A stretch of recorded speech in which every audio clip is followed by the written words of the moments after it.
Alam niyo ba mga kapatid, ang ating katawan ay templo ng Diyos.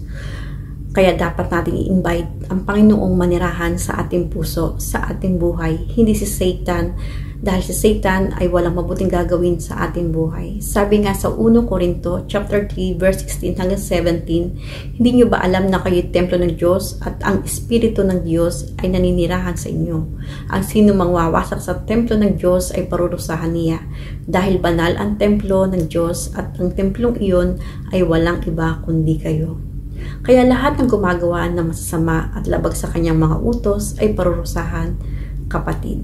Kung ang gawa at lumalabas sa ating bibig ay puro masasama, parurusahan tayo ng Panginoon.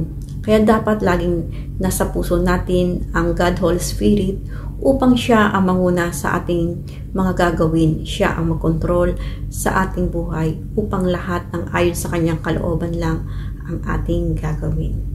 Amen and amen.